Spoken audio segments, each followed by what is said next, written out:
Hola compañeras, muy buenos días. Aquí José Vicente desde Bihać, en Bosnia-Herzegovina, con el resto del equipo de voluntarias que estamos aquí en terreno. Queremos informaros sobre la situación de las personas en movimiento aquí, ¿no? Bueno, vamos a empezar a hablar un poquitín en general. Seguimos yendo a visitar los sitios que vamos descubriendo, algunos ya descubiertos por otras voluntarias antes y otros nuevos, donde estos chicos se alojan, entre comillas, vamos a decirlo.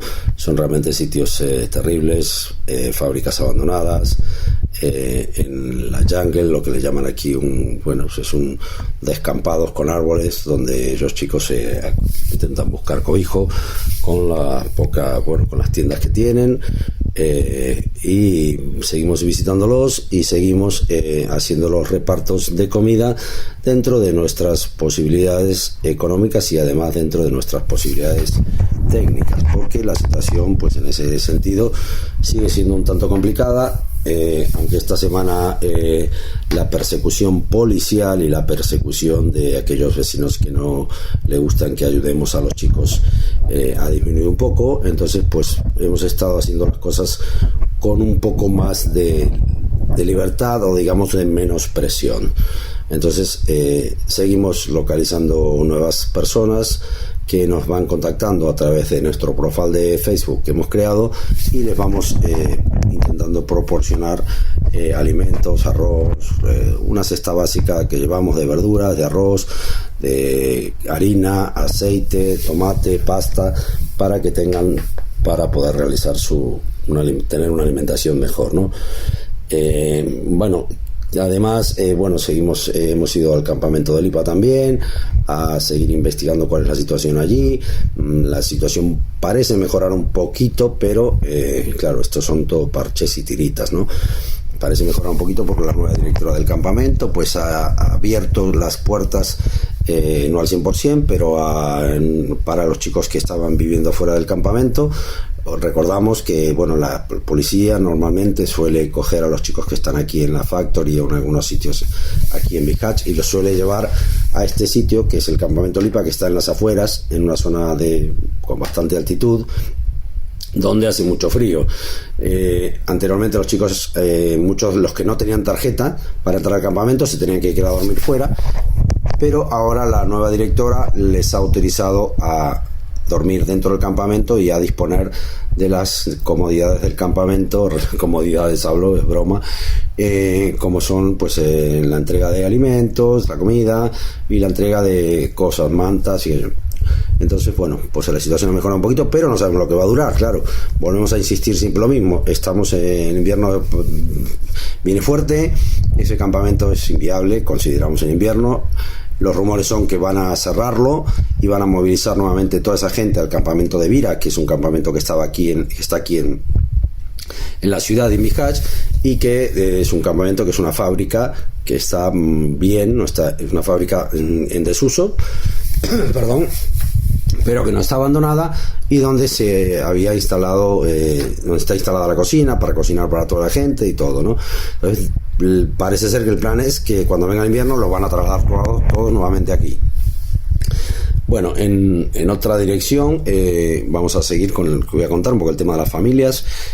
Aquí desde hace muchos meses están llegando familias de Grecia, familias enteras. Cuando hablo de familias enteras, hablo de familia de a lo mejor 20 miembros, familias que están intentando llegar a un sitio seguro en Europa. La mayoría de ellas, por no decir casi todas, el 99% son afganos. Huyen de Afganistán, de un país no seguro, lo volvemos a repetir con mayúsculas, y buscan una vida mejor en Europa. El sistema griego no los protege, entonces ellos buscan cruzar evidentemente a otro país europeo que les ofrezca alguna oportunidad de comenzar una nueva vida, de tener una vida, la que nunca han tenido. Entonces, están parados aquí. Es increíble que la policía croata los deporte cuando cruzan familias enteras con niños y con bebés, y estamos dándole bastante soporte también a estas familias, porque consideramos que son muy vulnerables.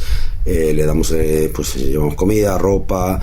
Ayer, por ejemplo, los compañeros de Cladusa entendemos que han ido a las tantas horas de la noche, porque una de las chicas que conocíamos que estaba allí viviendo en las casas de las familias contactó por teléfono con uno de los voluntarios pidiéndole ayuda, que los habían deportado.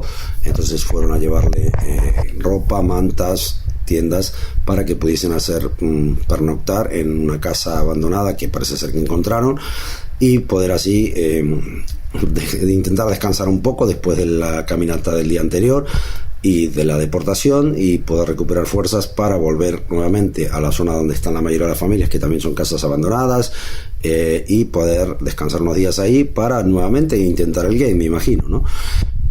Volvemos a insistir que los campamentos aquí no aceptan familias. Los 2 campamentos que hay en Bihać, que son de familias, y los que hay en Sarajevo, no aceptan el ingreso de ninguna familia más, pues dicen que están saturados, cosa que no es verdad. Y bueno, esta es un poquitín la situación de aquí. Realmente la situación no mejora. La Unión Europea sigue con los ojos cerrados, dándole la espalda a toda esta gente. Es una realmente vergüenza que la Unión Europea no termine de definir esta situación.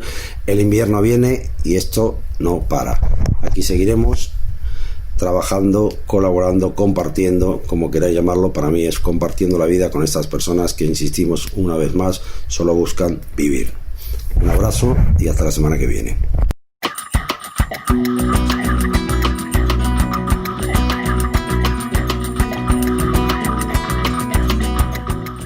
Buenas a todo el mundo, soy Bárbara Bécares, os hablo desde Noninkice y os voy a contar las novedades que están pasando en Velika Kladuša, que es el norte de Bosnia, muy cerca de la frontera con Croacia. Los que nos escucháis todas las semanas, más o menos la situación sigue muy similar, simplemente las noches son más frías, la presión sobre las personas continúa, la falta de acceso que tienen las personas a agua, a un lugar donde vivir decentemente, las personas siguen escondidas en bosques o en fábricas abandonadas para que las autoridades no las encuentren y se las quieran llevar a lugares remotos o muy alejados de las ciudades. Lo más destacable de estos últimos 7 días es una nueva reunión que hubo del grupo operativo. Eso quiere decir quienes toman decisiones en la región, en ese cantón. Hicieron una reunión y publicaron un comunicado donde vuelven a reiterar que la prohibición de las personas en tránsito, es decir, de las personas migrantes, de las personas refugiadas, de caminar en espacios públicos, vuelven a insistir en la prohibición de trasladar a nadie, de trasladar a las personas en coche, en autobús, en taxi, está prohibido. Vuelven a incidir en que el objetivo de todo esto es parar la llegada de personas de otras regiones al norte de Bosnia. Y han hecho incidencia en algo muy curioso, y es que hablan, algo que no se suele hacer tan común, sobre las deportaciones que se han registrado desde Croacia, que son últimamente mucho más salvajes que nunca antes, si eso era posible. En las últimas semanas hemos estado recogiendo testimonios de personas devueltos desde la frontera de la Unión Europea, de Croacia hacia Bosnia, muy agresivos, con una violencia muy agresiva, personas con unas marcas en la piel parecidas a como si hubieran sido golpeadas con un látigo. E incluso la Comisión Europea habló de este asunto porque apareció en medios de comunicación internacionales y así. Otra organización presente allí en el norte de Bosnia, que se llama Danish Refugee Council, también publicó sus testimonios, que normalmente los mantiene como información interna, y eso ha hecho mucha más, ha llamado la atención de medios internacionales. Entonces la Comisión Europea ha dicho que lo quieren investigar. Bueno, en el pasado ya ha habido otras ocasiones en las que lo han investigado, estos testimonios de devoluciones en caliente y con mucha violencia por parte de la policía croata. Nunca sacaron una conclusión de que hubiera evidencias, siempre dicen que no hay evidencias y que ya está. Esperemos que esta vez algo cambie. Entonces también las autoridades bosnias han hablado de eso en su último encuentro y han dicho que hay que dar asistencia médica a esas personas cuando regresan golpeadas, lo que, por un lado es algo positivo. Después del anterior encuentro había sido todo bastante negativo. Esto, por lo menos un poco de esperanza da, que la gente puede tener acceso, dicen. A ver, veremos en la práctica qué va pasando. Y es que hubo casos, por ejemplo, de un chico que contó que estuvo, bueno, la policía lo forzó a estar tirado en el suelo y cuando estaba tirado en el suelo lo estaban golpeando, un policía agarró una rama de un árbol, se la metió por el ano, o sea, lo que quiere decir esto es una violación, ¿no? Entonces, al volver a Cladusa lo contó, un médico de allí lo revisó y confirmó que eso era cierto. Entonces, bueno, están pasando unas burradas tanto dentro de Bosnia como en la frontera. Y la mayor novedad es eso, que parece que la Comisión Europea lo va a investigar y que las autoridades bosnias han hablado también sobre este asunto. En el último encuentro las autoridades bosnias también han incidido en que el objetivo es cerrar el campo de Miral. El campo de Miral es un campo que está situado, el único que está situado en Velika Kladuša. Ahora mismo está por debajo de sus capacidades porque la Organización Internacional de las Migraciones, que es quien lo gestiona, no tiene derecho a aceptar a más personas para que entren por normativa también del local. Y el grupo operacional ha insistido en que el objetivo es cerrarlo. También han dicho que quieren poner normas más estrictas para Lipa. Lipa es el único campo que puede aceptar a personas, pero está por encima de su capacidad. Está en un lugar muy apartado. Lo llaman un centro de recepción para inmigrantes ilegales, lo han decidido llamar así las autoridades. Y dicen que van a poner normas más estrictas. La verdad que no sé qué quieren decir con eso todavía, ya iremos viendo, porque ya la vida dentro de ese campo es un horror, es muy difícil. Es un campo que son tiendas de campaña gigantes donde viven cientos de personas dentro de la misma tienda de campaña, en literas. Está todo el suelo embarrado, está alejado de todo. Es una zona muy lluviosa, muy fría, muy húmeda. Y no está habilitado para este invierno que nos está llegando, entonces no sé qué querrán decir con poner unas normas más estrictas. No sé si querrán hacer la vida de las personas aún más difícil. Y pues así, todo lo que más o menos ha pasado. O sea, lo mismo que estaba pasando, muchas familias siguen durmiendo también en la calle, habrá como unas 80 familias, calculamos. En la calle no están escondidas en bosques también, en unas aldeas un poco alejadas, para que las autoridades no los molesten. Hay 2 o 3 mujeres embarazadas. Una mujer viajando sola con 2 hijos pequeños. Hay un par de niños que sufren de autismo y pues en las circunstancias sí, probablemente esto se esté agravando constantemente. Hay un niño sordo también, pero pues obviamente no reciben ningún tipo de acceso a ningún servicio para la infancia porque están viviendo a escondidas porque las autoridades no quieren que estén en espacios públicos. Así que así toda la situación en el norte de Bosnia, a un par de kilometrillos de la Unión Europea. Un abrazo.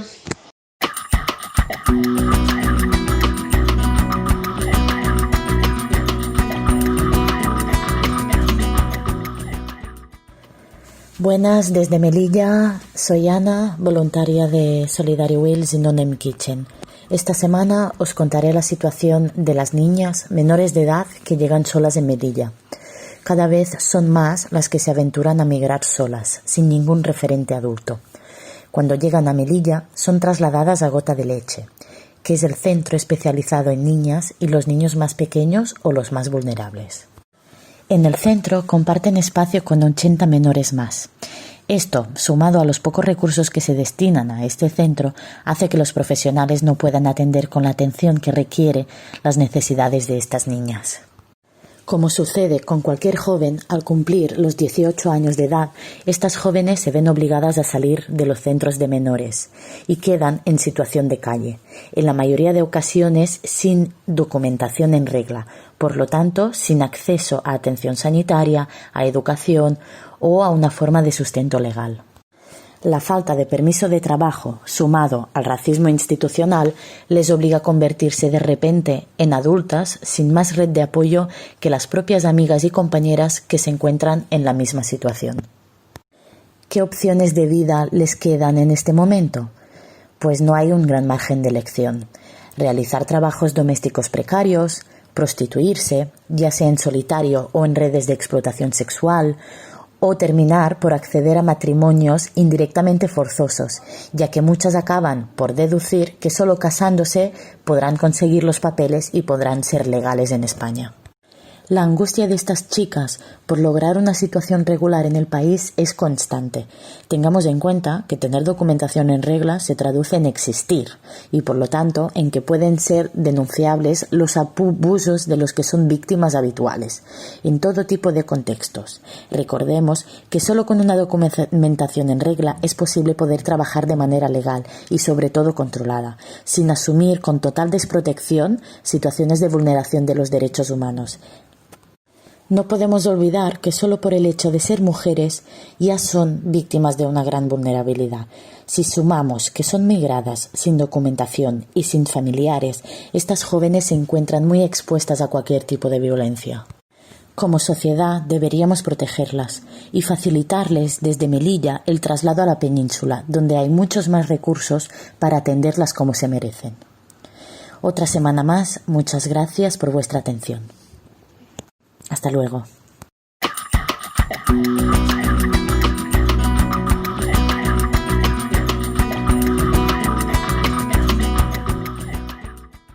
Hola, soy Judith y os hablo desde Patras, en Grecia. Bueno, os voy a contar un poquito las novedades de esta última semana. A pesar de que cada vez hace más frío, los chicos siguen intentando el juego. Es decir, intentar llegar a Italia dentro de un camión que está en un barco. Muchos policías siguen controlando las vallas que hay que saltar para poder acceder al puerto.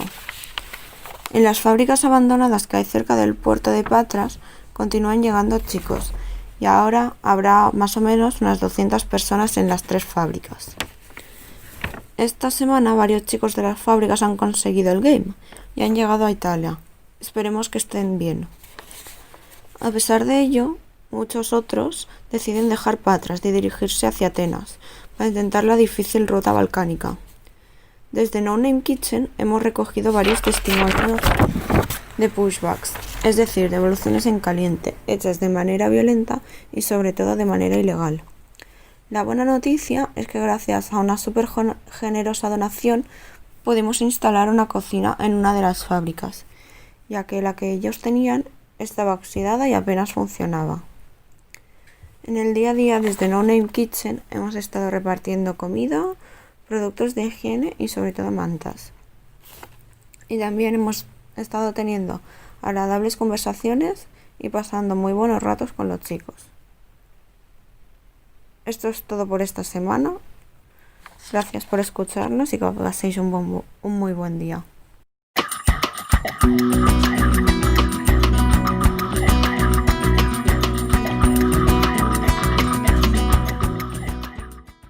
Hola a todos y a todas, soy Gemma Carrasco de No es solo comida y os hablo desde Atenas, Grecia. Unas pinceladas sobre Lesbos. No voy a volver a deciros lo mal construido que está el campo y que es una piscina cada 2x3, porque creo que todo eso ya lo sabéis. Sí que quiero recalcar algo, y más en estos tiempos de COVID. Aquí la primera oleada de COVID, aquí en Grecia me refiero, pasó prácticamente desapercibida, pues el gobierno, en este caso lo hizo bien, cerró fronteras enseguida y no recuerdo las cifras, pero creo que no llegamos a 100 y pico personas fallecidas durante todos estos meses. Muy pocas, no las recuerdo exactamente, lo siento. Eso para los que vivimos fuera de campos, porque los campos de refugiados, muchos de ellos se cerraron en aquella época, 19-24 de marzo, y no se han vuelto a abrir. Quiero decir, Europa, siglo XXI, hay gente que lleva todos estos meses sin poder salir de lo que es, llamemos, su casa. A todo esto en Moria lo que hay que añadir es que tras el incendio siguen sin duchas. Se les prometió que les iban a poner los típicos contenedores de festivales con duchas, con agua caliente, pues funcionan por placas solares. Eso instalarlos, y os lo digo porque he estado en un campo y se instalaron delante de mí, no lleva más de una semana, ni muchísimo menos, incluso en 4 días pueden estar hechos. Quizás para 7.700 personas, que son los que residen allí, tarde un poco más, pero lo que sí que no tardan es 2 meses. La gente se está viendo obligada con unos cubos que les han repartido la semana pasada, a acercarse al punto de distribución de agua que tiene agua templada, llenar esos 15-20 litros de agua, volver para atrás a la zona de las duchas. El agua ya está fría. La zona de las duchas es al aire libre, una tela verde de las que, para que me entendáis, utilizamos para sombrear en el camping, que puedes comprar en cualquier centro comercial grande tipo Praktiker, Leroy Merlin. Pues esa es toda la privacidad que tienen. 2 meses, llueve, hace frío, el invierno está aquí y esto tiene pinta de que va a continuar. tienen que estar encerrados para el COVID, pero no pueden tener ni jabón ni duchas, porque eso no importa. Y así es todo. Atenas. Pues Atenas, mirar, esta semana hemos recibido a voluntarios que estuvieron aquí en marzo y yo creo que hay veces que los ojos que llegan nuevos son los que mejor hablan y todos se han mostrado sorprendidos al ver el aumento de gente en las calles. No paramos. Mucha gente además se le está terminando ya la cascar, los 90 o 150 euros mensuales que tenían, estaban sobreviviendo, pues ellos tienen su sistema también, unos se prestan a otros, tú le das una camisa a uno y a la semana siguiente la lleva el otro porque se quieren ver limpios y guapos y tener más modelos. Somos humanos al final, ¿no? Ellos crean su red y así se han mantenido. El problema es cuando esa red empieza a tener una carencia bestial de dinero. Muchos de ellos sobreviven en construcción, pintando y demás, que durante primavera y verano pues siempre salen chapucillas, pero es que ahora mismo en invierno, pues ya sabéis, no hay nada. A nosotros nos ha llegado un caso, bueno, son 3 primos, 22, 19 y 17 años. El mayor es un gran pintor, intentó cruzar por Kilkis por tren. El smuggler que iba con ellos en el tren gritó al grito de la policía, tiraros fuera. Se tiraron, él no vio que otro tren venía de frente y perdió la pierna, la tiene amputada por debajo de la rodilla. Él sí que percibe los 150 euros. Su primo de 19 trabaja en lo que puede porque él vino siendo menor de edad y cuando cumplió los 18 le echaron a la calle en la zona de Tesalónica, pero además le echaron a la calle siendo el guardián de su hermano, que en aquel momento era menor.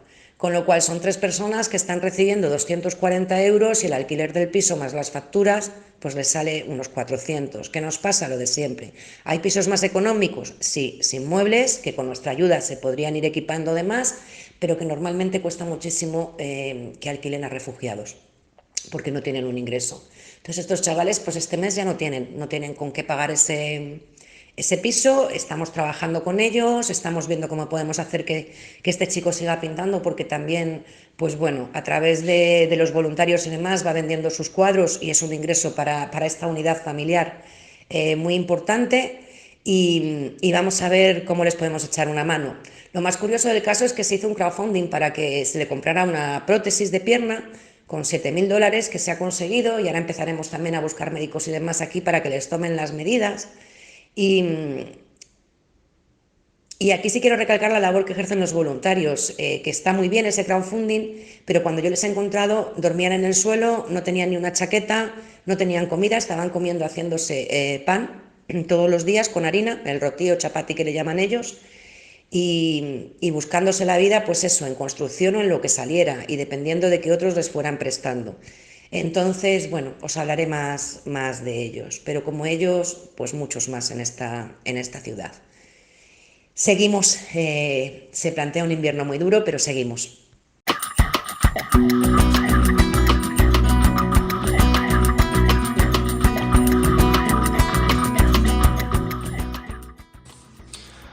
Hola a todas las oyentes que están del otro lado. Acá saluda Tomás con las novedades que nos reportan las y los voluntarios de la Anonim Kitchen desde Šid, República de Serbia.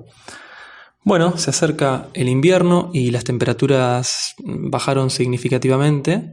Estos días ha llovido más y esto complica mucho la situación de las personas en tránsito, ya que dificulta que se puedan secar sus ropas una vez que ya se han mojado. Así que esta semana, en ese sentido, la combinación del frío y de la lluvia ha sido un verdadero desafío.